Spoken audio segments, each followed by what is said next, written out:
Film शुरू होती है और हम जंगल में एक बच्ची को देखते हैं जिसका नाम वीरा था। वो अपने डॉग को ढूंढ रही थी पर तभी वो कुछ देखकर चौंक जाती है। जब उसकी मॉम आई तो वीरा की गोद में उसका डॉग था, उसके अंदर चाकू घुसा हुआ था। वो अपनी मॉम को कहती है कि मॉम, इसने रोना बंद कर दिया है, यानी उसके डॉग की मौत हो गई थी। अब वीरा की मॉम एक दिमाग के डॉक्टर को बुलाती है। वो वीरा को एक डॉग वाला खिलौना देकर कहता है, ये लो, अपने डॉग से खेल लो। तो वीरा कहती है, मेरा डॉग मर चुका है, मैं कैसे खेलूं भला। असल में डॉग की मौत का वीरा को बहुत सदमा था, जिस वजह से उसका इस डॉक्टर से इलाज हो रहा था, क्योंकि उसने सबसे बात करना ही छोड़ दी थी और डॉक्टर के इलाज से वो बेहतर होती जा रही थी, बात भी करने लगी है। इसके बाद हम देखते हैं कि वीरा अपनी मॉम के साथ गाड़ी में बैठकर कहीं जा रही है। उसकी मॉम का नाम ओल्गा था। ये दोनों एक घर के पास आकर रुकती हैं, जो ओल्गा ने हाल ही में खरीदा है, क्योंकि ओल्गा का डिवोर्स हो गया है और वो अपनी बेटी वीरा के साथ इस घर में रहने आई है। वीरा को घर काफी पसंद आया। ओल्गा अपने एक्स हस्बैंड, जिसका नाम विक्टर था, उसे मैसेज करके कहती है कि हम नए घर में आ गए हैं, जो हम दोनों को बहुत पसंद आया है। वीरा भी नॉर्मल हो रही है और इस तरह वो अपने हस्बैंड को खबर करती रहती है। जैसे ही रात हुई, लाइट्स टिमटिमाने लगती हैं, पर इस पर ओल्गा का ध्यान नहीं गया और वो वीरा को उसके कमरे में सुलाने चली गई। फिर जब वो अपने कमरे में जा रही थी तो एटिक का दरवाजा खुला हुआ देखती है, जो हालांकि पहले बंद था। तब हैरान होकर वो चेक करने गई। एटिक खाली था, बस वहाँ एक बॉक्स पड़ा हुआ था। ये बॉक्स भी ओल्गा ने पहले वहाँ नहीं देखा था, इसलिए वो इसे खोलकर देखती है, जिसके अंदर एक डायरी और बहुत सारी छोटे छोटे चीजें पड़ी हुई थी। इसी के साथ उसे नीचे से आवाज आने लगी। वो सोचती है ये वीरा होगी जो नींद से जाग गई है और ऊपर मेरे पास आ रही होगी, पर जैसे वो उठी उसे ऐसा महसूस होता है जैसे कोई परछाई मेरे पास से गुजरी है। पर उसने सोचा ये मेरा वहम होगा, मेरी ही परछाई होगी जिससे मैं घबरा रही हूँ। इस चीज पर वो ज्यादा ध्यान ना देते हुए अपने कमरे में सोने के लिए चली जाती है। अगली सुबह उसने एजेंसी को मैसेज किया, कहती है कि आपने तो कहा था कि पूरा घर खाली है, पर एटिक में बॉक्स है जिसके अंदर डायरी और कुछ सामान है, जरा पता लगवाइए कि वो किसका है। खैर आज वीकेंड था, जहाँ विक्टर वीरा को लेने आया हुआ था, क्योंकि कोर्ट के मुताबिक वीरा बाकी दिन अपनी मॉम के साथ रहेगी, जबकि वीकेंड पर डैड के साथ। वीरा भी खुशी से अपना सामान पैक करके आ जाती है जाने के लिए, क्योंकि उसके डैड ने वादा किया था कि वो उसे घोड़े की सवारी करवाएगा। लेकिन अब विक्टर ये कह देता है कि बेटा, पहले हम मेरी दोस्त के साथ कुछ टाइम गुजारेंगे और फिर घोड़ सवारी के लिए जाएंगे। ये सुनकर तो वीरा को गुस्सा आ गया। वो कहती है, फिर तो मैं नहीं जाने वाली आपके साथ, अपनी माँ के साथ ही रहूंगी, क्योंकि उसे अपने डैड की दोस्त से बहुत नफरत होती है। पर ओल्गा उसे मना लेती है कि चले जाओ बेटा, कुछ देर की बात है, उससे मिल लो, फिर सारा दिन अपने पापा के साथ ही रहना। वीरा मान दी और जब वो दोनों चले गए, ओल्गा अपना ऑफिस सेट करने में लग जाती है। पर अचानक उसे जोरों का सर दर्द होने लगा। ऐसा लग रहा था जैसे कमरे का रूप ही बदल रहा हो। इस जगह को लेकर उसे अजीबोगरीब ख्याल भी आने लगे, पर कुछ भी समझने से पहले उसके फोन की बेल बज गई और उसका सर दर्द भी ठीक हो गया। कॉल एजेंसी वालों की थी। वो कहते हैं, जी हमने घर के पिछले मालिक से पता करवाया है, उसका कहना है कि एटिक में तो हमारा कोई बॉक्स नहीं था। ये सुनकर ओल्गा सोच में पड़ जाती है, तो फिर किसका है वो बॉक्स। एक बार फिर वो बॉक्स चेक करने, उसके अंदर जो डायरी थी उसे निकाल कर पढ़ने लगती है। डायरी के सफ़े पढ़ के वो थोड़ा घबरा जाती है, क्योंकि ये किसी पागल कातिल की डायरी थी, जिसने अपने कत्ल की सारी डिटेल्स काफी बारीकी से लिखी हुई थी, कि वो अपने शिकार को कैसे तर पाता है और फिर मारता है सब कुछ। ओल्गा ने सोचा,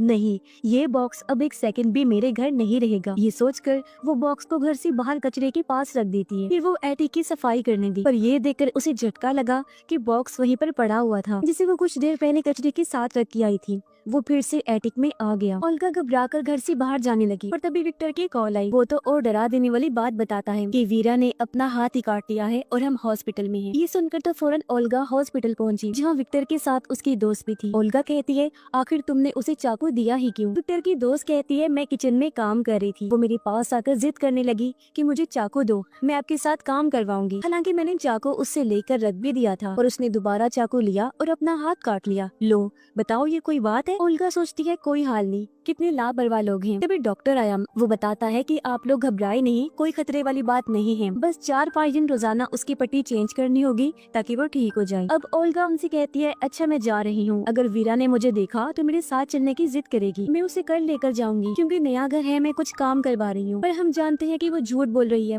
वजह तो वो बॉक्स है, पर वो उनसे छुपाती है। तब विक्टर की दोस्त कहती है, अगर घर का काम चल रहा है तो तुम भी हमारे साथ ही रह लो। इस पर ओल्गा मान गई और शाम को ये सब विक्टर के घर आ जाते हैं, जहाँ ओल्गा वीरा से पूछती है, बेटा आखिर तुमने अपना हाथ क्यों काटा?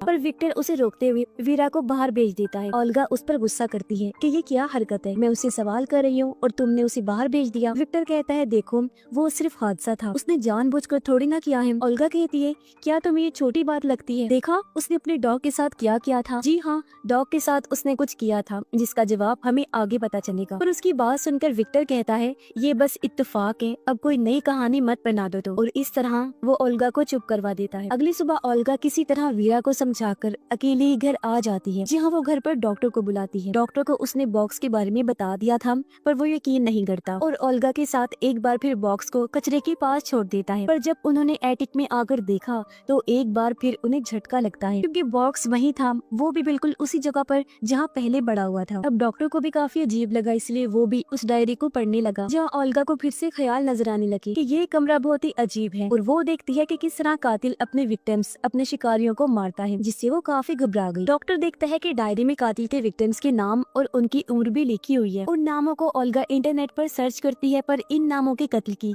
कोई भी न्यूज उसे नहीं मिलती। इसलिए ओल्गा कहती है हो सकता है ये सारे कत्ल जो डायरी में लिखे गए हैं वो सिर्फ ख्याल हो। तब डॉक्टर कहते हैं कि कत्ल करने की जो टाइमिंग्स लिखी गई हैं और जो डिटेल्स हैं उन्हें देखकर लग नहीं रहा कि ये ख्याल है। जैसे कि एक विक्टिम को जब मारा तो उसे 6:45 पर होश आया, लेकिन फिर 7:45 पर उसकी मौत भी हो गई। बॉक्स में से उन्हें एक इयररिंग्स की जोड़ी मिलती है जो कुछ पुरानी लग रही थी। और इन सारी चीजों से ओल्गा काफी परेशान हो जाती है, क्योंकि उसने अपने सारे जमा किए हुए पैसे घर पर लगा दिए थे। इसीलिए वो सोचती है सब कुछ बेकार में चला गया। उसे समझ नहीं आ रही थी मैं अब क्या करूं। अगले दिन भी ये दोनों डायरी को देख रही थी, जहाँ एक औरत का स्केच बना हुआ था जिसकी शक्ल काफी हद तक ओल्गा से मिल रही थी, लेकिन उसके माथे पर बस चोट के निशान थे। तब डॉक्टर कहता है मेरी एक दोस्त है जो राइटिंग एक्सपर्ट है, वो ये डायरी देखकर पागल कातिल के बारे में सब कुछ बता सकती है, और ये भी क्या जो इसमें लिखा है वो कातिल नहीं लिखा है, साथ ही और भी कई सारी बातें। तभी विक्टर वीरा को घर छोड़ने आता है, और जब डॉक्टर वीरा के हाथ पर पट्टीबंदी देखता है तो उसने पूछा बेटा ये तुम्हारे हाथ पर क्या हुआ है। वीरा जवाब देती है कुछ खास नहीं, बस छोटा सा एक्सीडेंट हुआ था। इतना बोलकर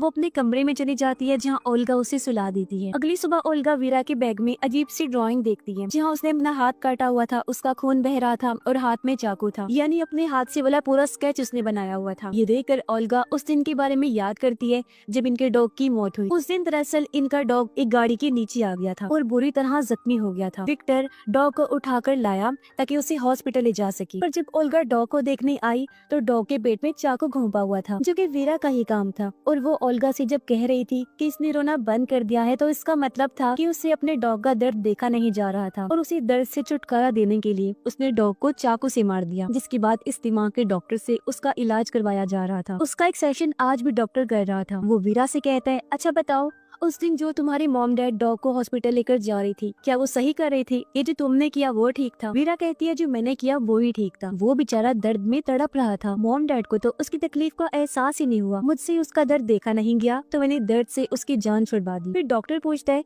अच्छा उस दिन तुमने अपना हाथ क्यों काटा? वीरा जवाब देती है सारी गलती मेरे पापा के दोस्त की है, उसे आता ही नहीं मेरा ख्याल रखना। दरअसल उस दिन वीरा ने अपना हाथ जानबूझकर काटा था ताकि वो विक्टर की दोस्त पर इल्जाम देकर उसे कसूरवार साबित कर सके, क्योंकि वो उसे पसंद जो नहीं थी। अगले दिन ओल्गा और डॉक्टर राइटिंग एक्सपर्ट के पास जाते हैं, उसे पागल कातिल की डायरी देते हैं। डायरी की हर चीज को गौर से देखने के बाद वो बताती है कि इस डायरी को 3 हिस्सों में बांटा जा सकता है। पहली 2 जो विक्टिम्स हैं उन पर जुल्म करने की, उन्हें मारने की पूरी डिटेल्स लिखी हुई है, लेकिन जो तीसरा विक्टिम है जिसका नाम मार्टिन है, उसे शायद अब एक कातिल ने मारना शुरू किया हो, क्योंकि उसकी कत्ल की कोई डिटेल नहीं लिखी हुई। हो सकता है अब एक कातिल ने उसे ना मारा हो। और हाँ, इन तीनों विक्टिम्स के अलावा डायरी में चौथे विक्टिम के होने के चांसेस भी नजर आ रहे हैं, जिसके बारे में कातिल ने साफ साफ तो नहीं लिखा, जैसे कि उसका नाम क्या है और बाकी डिटेल्स बस उस अनजान विक्टिम का बार बार जिक्र हुआ है। हो सकता है वो चौथा वाला विक्टिम ही पहला हो, जिसके बारे में कातिल को इसलिए याद नहीं क्योंकि उसका कत्ल उसने बचपन में किया होगा। वैसे जो भी है वो कातिल लड़की काफी डिप्रेशन में लगी मुझे, उसके अंदर बहुत तकलीफ और बहुत गुस्सा भरा हुआ था।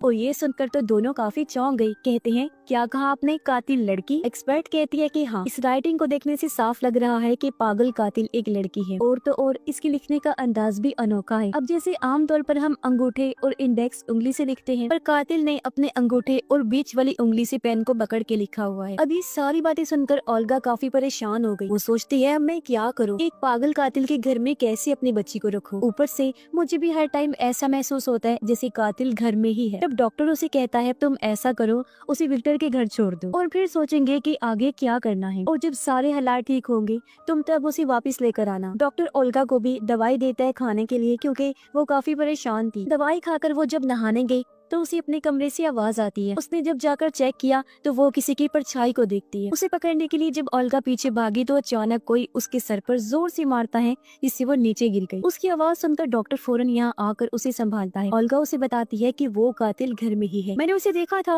और उसने मुझ पर हमला किया है। पर डॉक्टर को तो वहाँ कोई नजर नहीं आता। पर तभी एटिक में से किसी के भागने की आवाज आई। डॉक्टर सोचता है ये जरूर कातिल ही होगी, इसीलिए वो जाकर जब चेक करता है तो वहाँ जख्मी हालत में ओल्गा बैठी हुई थी, जो अभी भी उस डायरी को पढ़ रही होती है। वो डॉक्टर को कहती है कि देखो, अभी तक इस डायरी में ये लिखा हुआ था कि मार्टिन पर सिर्फ जुल्म किया जा रहा है, पर अब तो इस पर ये भी लिखा हुआ है कि अगले 48 घंटों में उसकी मौत हो जाएगी। ऐसा लग रहा है कि जो भी वो कातिल करती है ना, वो अपने आप ही इस डायरी में लिखा जाता है, और अब हमें मार्टिन का पता लगाकर उसकी जान बचानी हो। फिर जब ओल्गा ने गौर किया तो वो डॉक्टर को उसी औरत का स्केच दिखाती है जिसकी शक्ल ओल्गा से मिल रही थी। वो कहती है देखो, मेरे जैसे इस औरत के माथे पर चोट का निशान है, जो पहले मेरे माथे पर नहीं था पर अब बिल्कुल उसी जगह पर बन गया है। मुझे समझ नहीं आ रही कि क्या हो रहा है। मैंने इतना अंदाजा लगाया है कि डायरी में जो भी लिखा है वो प्रेजेंट यानी मौजूदा वक्त में हो जाता है। मतलब डायरी के हिसाब से माजी में लिखी गई चीजें प्रेजेंट टाइम और फ्यूचर टाइम यानी आने वाले वक्त में होंगी। वो डॉक्टर को कहती है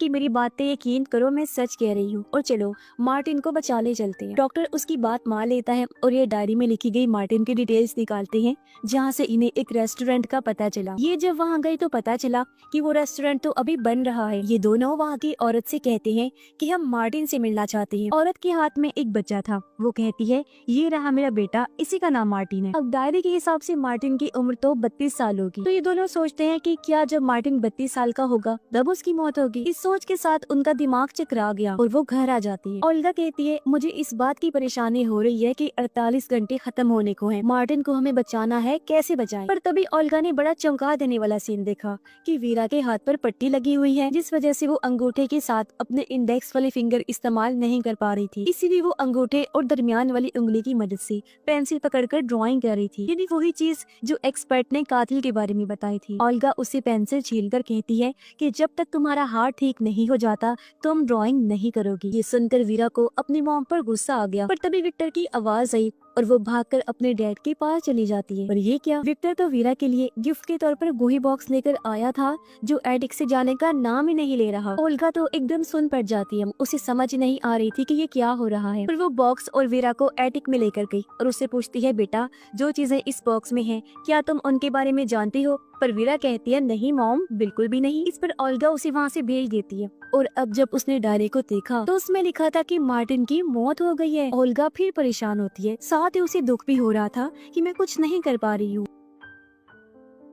इस बारे में जब डॉक्टर उसे पूछता है तो ओल्गा बताती है कि वो पागल कातिल और कोई नहीं बल्कि वीरा है, मेरी बेटी, जो अभी तो बहुत मासूम लगती है पर बड़े होकर फ्यूचर में वो एक पागल कातिल बनने वाली है। फ्यूचर में जो जो भी खून वो करेगी उन सब की डिटेल्स इस डायरी में लिखी हुई है, जो बताकर उसने डॉक्टर को डायरी दिखाई जहाँ मार्टिन की मौत का जिक्र था। ओल्गा रोने लगी, कहती है आखिर मेरी परवरिश में क्या ऐसी कमी रह गई थी कि मेरी बेटी एक कातिल बनेगी, पर मैं उसे कातिल बनने नहीं देने वाली, प्लीज मेरी मदद करो। इस पर डॉक्टर कहता है छोटी बच्ची है अभी वो, हम उसका इलाज कर रहे हैं ना, तुम परेशान ना हो, ठीक हो जाएगी। और डायरी में ये भी लिखा हुआ था कि किसी गलत वाइब्रेशन की वजह से उसने अपना पहला कत्ल किया, और अगर हम उस वाइब्रेशन के बारे में पता लगा ले तो हम उसे रोक सकते हैं। इससे ना वो अपना पहला खून करेगी और ना ही कातिल बनेगी। ओल्गा कहती है वो बात ठीक है, पर अगर उसका पहला विक्टिम डॉग ही था तो फिर उसे तो वीरा ने मार ही दिया है ना। इसलिए अब ये लोग दोबारा राइटिंग एक्सपर्ट के पास गए, तो वो बताती है कि डायरी में किए गए उसने सारे खून बड़ी होकर किए हैं, और जो डॉग को उसने मारा है ना, वो तो बचपन में उसने किया। अपनी तरफ से उसे लग रहा था कि उसने ठीक किया, डॉग को तड़पते हुए उसे देखा नहीं गया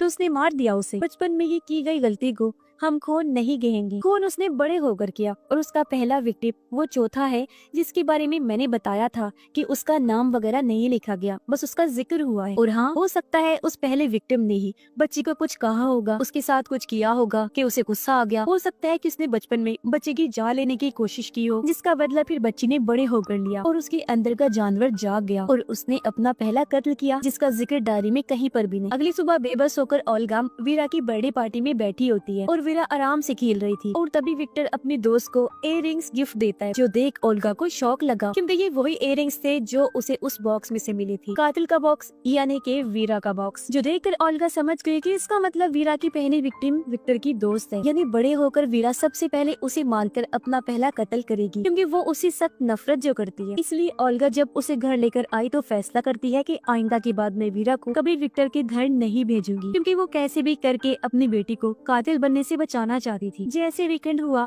विक्टर बार बार ओल्गा को कॉल करने लगा ताकि वो वीरा को ले जा सके, पर वो बार बार फोन काटती रहती है। अब ऐसे कुछ दिन गुजर गए जहाँ ओल्गा सोचती है हो सकता है पहला विक्टिम विक्टर की दोस्त नहीं बल्कि कोई और ही हो। इसी चीज को सोचते हुए वो एटिक में आकर बॉक्स के पास खड़ी हो जाती है और कहती है, मैं जानती हूँ वीरा तुम इधर ही हो, मेरी जान मामा आपकी मदद करना चाहती है, मुझे बताओ कि वो वाइब्रेशन क्या है जिसके बारे में तुमने अपनी डायरी में लिखा हुआ है, मैं तुम्हें उसे बचाना चाहती हूँ। अब फिर से ओल्गा को एक परछाई भागती हुई नजर आई, जिसके साथ ही वीरा के कमरे से आवाज भी आती है। ओल्गा भागकर उसके रूम की तरफ गई, लेकिन दरवाजा बंद हो गया। ओल्गा दरवाजा पीटती है, कहती है, बेटा तुम ठीक तो हो ना, दरवाजा खोलो, लेकिन दरवाजा नहीं खुला। तब ओल्गा दूर से भागकर आई और दरवाजा खोल देती है, पर ठीक तभी वीरा भी दरवाजा खोलने आई थी, जिससे उसके मुंह पर चोट लग गई, उसका खून निकल रहा था और अब वो कोने में बैठी रो रही होती है। ओल्गा उसे चुप करवा के प्यार करती है और कहती है, आई एम सॉरी बेटा, मुझसे गलती हो गई है, प्लीज मुझे माफ कर दो। और वो आज रात वीरा के साथ ही सो जाती है। ओल्गा इस परेशानी में थी, मैं कैसे अपनी बच्ची को बचाऊं। वो अगले दिन वीरा को स्कूल भी नहीं भेजती और घर में ही पढ़ाने लगती है। तभी यहाँ विक्टर भी आ गया, जो काफी गुस्से में था क्योंकि ओल्गा ने उसे वीकेंड पर विक्टर के घर भेजा नहीं और ओल्गा बार बार फोन भी काट रही। और अब जब उसने वीरा के मुंह पर चोट देखी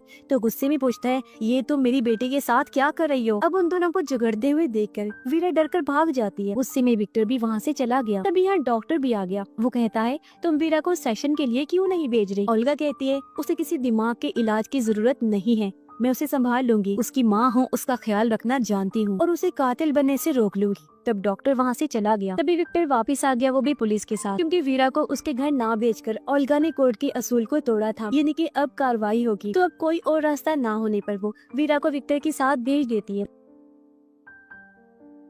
रात को जब वो लोग खाना खा रहे थी तो विक्टर की दोस्त उसे कहती है, बेटा हम कल घूमने जाएंगे। तब वीरा बड़े गुस्से में उसके मुंह पर ही कह देती है कि नहीं, मैं आपके साथ कहीं नहीं जाऊंगी, क्योंकि आप मेरे डैड की दोस्त हैं, मेरी माँ नहीं। समझ आ गई। ये सुनकर विक्टर को गुस्सा आ गया और वो वीरा को डांट देता है। तब वीरा भी गुस्से में वहाँ से चली गई। उधर ओल्गा और डॉक्टर ये सोच सोच कर परेशान हो रहे थे कि आखिर वो वाइब्रेशन क्या होगी जो वीरा को कत्ल करने पर उकसाएगी। उसकी जिंदगी में ऐसा क्या होगा कि उसकी पूरी जिंदगी ही पलटने वाली है। अब अचानक हर चीज हिलने लगी। इन्हें लगा कि शायद अर्थक्वेक आया है, यानी ज़ल्ज़ला। इनके साथ उधर विक्टर का घर भी हिल जाता है। तब विक्टर उसकी दोस्त भागकर वीरा के कमरे में आए ताकि उसे अपने साथ लेकर बाहर जा सके, पर वो मना कर देती है। कुछ देर बाद जब अर्थक्वेक रुका तो ओल्गा डॉक्टर से कहती है, कहीं यही वो वाइब्रेशन तो नहीं जिससे वीरा कातिल बन जाएगी। इसी सोच के साथ दोनों विक्टर के घर जाने लगे, पर रास्ते में अर्थक्वेक की वजह से काफी बड़ा पेड़ गिरा हुआ था। इन यहाँ फंस गए थे। उधर जब विक्टर और उसकी दोस्त सो रहे थे तो तभी चुपके से उनके कमरे में वीरा आई, जिसने हाथ में कैंची पकड़ी हुई थी। अब विक्टर ने अपनी दोस्त को जो इयररिंग्स दिए थे वीरा वो उठा लेती है, यानी कि ये इयररिंग्स इस तरह उस बॉक्स में आई थी। अब लग रहा था कि कैंची से वो उसका गला काट देगी, लेकिन बदला लेने के लिए वो बस उसके बाल काट देती है। पर अचानक विक्टर की दोस्त की चौंक कर आँख खुल जाती है। वो बौखलाते हुए उठ गई। तब विक्टर वीरा को बाहर लेकर गया,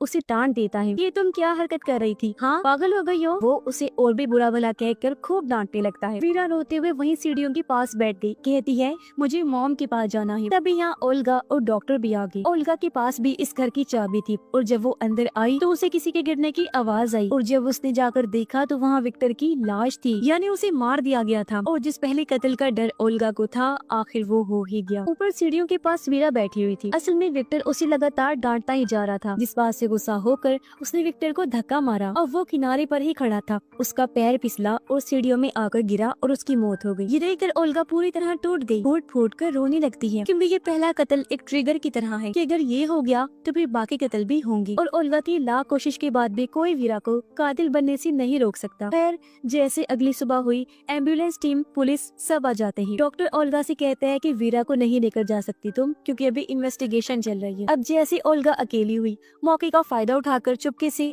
वीरा को लेकर गाड़ी में बैठती है और वहाँ से ले जाती है। अब ओल्गा ऐसा अपनी बच्ची को बचाने के लिए नहीं कर रही थी, बल्कि वो वीरा को कहती है कि बेटा, तुमने जिसे सीढ़ियों से धक्का देकर मारा है ना, वो तुम्हारे डैड थे। मुझे लग रहा था कि तुम बड़े होकर कातिल बनोगी, पर तुम तो बचपन में ही बन चुकी हो। पर अब मैं नहीं चाहती कि मजीद तुम्हारे हाथों किसी की भी जान चली जाए, इसीलिए मैंने फैसला किया है कि हम दोनों को मर जाना चाहिए। ये कहकर ओल्गा ने गाड़ी तेज कर ली। वो जानबूझकर एक्सीडेंट करवा देती है, जिससे उनकी गाड़ी पलट गई और स्क्रीन ब्लैक हो जाती है। अगले सीन में हम देखते हैं कि ओल्गा बच तो गई है, पर उसकी हालत बहुत खराब है। उसे काफी चोटें आई थी। सिर्फ वही नहीं बल्कि वीरा भी बच गई थी। वो सामने बैठी हुई थी, लेकिन उसे कम चोटें आई थी। वो ओल्गा को घूर कर देखती है। ऐसा लग रहा था जैसे सोच रही हो कि तुमने मेरी जान लेने की कोशिश की है ना, देखना तुम्हारे साथ भी हिसाब बराबर करूंगी। अब यहाँ हम याद करते हैं कि राइटिंग एक्सपर्ट ने कहा था कि वीरा के पहले विक्टिम ने उसके साथ कुछ किया होगा, उसे गुस्सा दिलाया, उसे चोट पहुंचाने की कोशिश की होगी। जब भी वीरा को गुस्सा आया, उसका दिमाग खराब हुआ और उसके अंदर का जानवर जाग गया, और जब भी उसने अपना बदला लेने के लिए